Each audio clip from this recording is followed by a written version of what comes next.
Here we go. Now Savoir Premier Tinny. No, wait, I have a leaf on my phone. 1 sec, that's going to distract me.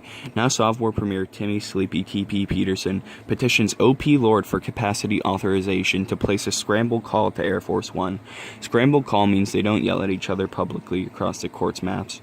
Lord has to ferry messages from one side to another, complete with inclined heads and hushed tones, etc. Premier and President exchange standard formalities. Premier apologizes for the Prince Albert crack. Hal, who's declining all... Why is that spider web on there? Hal, who's declining all public chemicals he's decided, has a gander at Pemulus's rough tallies of combatants. What is that acronym? Indir Sufdir ratios, so far as to agree to bet Axford a U.S. Finsky no way Amnat accepts Sauvor's invitation to possible terms.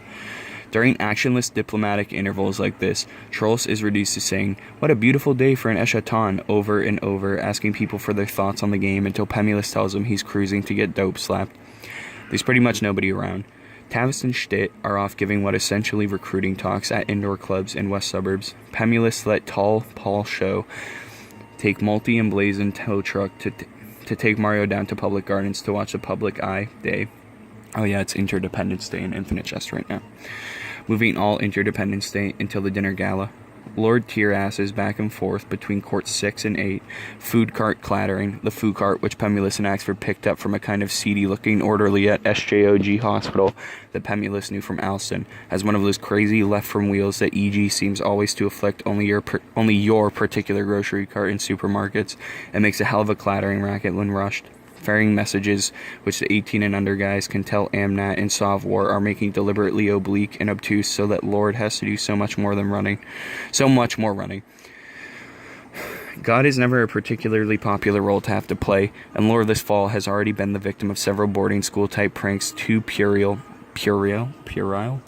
even to detail. J.A.L. Struck Jr., who as usual has made a swine of himself with the suspiciously bracing cups of Gatorade, is abruptly ill all over his own lap, and then sort of slumps to one side in his patio chair with his face slack and white, and doesn't hear Pemulus's quick analysis that Hal might as well give it Axe Handle the money right now, because Lamont Shue can parse a decision tree with the best of them, and the D tree is now indicating peace terms in whatever D tree's version of neon letters is, because the biggest priority for Amnat right at 15 hours is to avoid having sack pop with Savoir, since if the game stops right now, Amnat's probably won, whereas if sack pop and Savoir trading massive infliction in Indir for massive body shots of Sufdir, saying one or more less with each other, Amnat will still be the same number of points ahead of Savoir overall, but it'll take such heavy Sufdir debits that IRLIB Israel, Libya, Syria, never forget Israel, Libya, Syria, brilliantly if obnoxiously imam today by 11-year-old eyebrowless Evan Ingersoll of Birmingham, Binghamton, New York, stay out of the Sackpop Fest, and lobbying sporadically around Savoir, just often enough to rack up serious Indir, but not quite enough to piss Savoir off enough to provoke the retaliation SS-10 wave that would mean significant Sufdir could well have a serious shot over overtaking Amnat for the overall Eschaton, especially when you factor the FX advantages for velocity and non-existent civil defense. Fuck this book! Hey guys, what's up?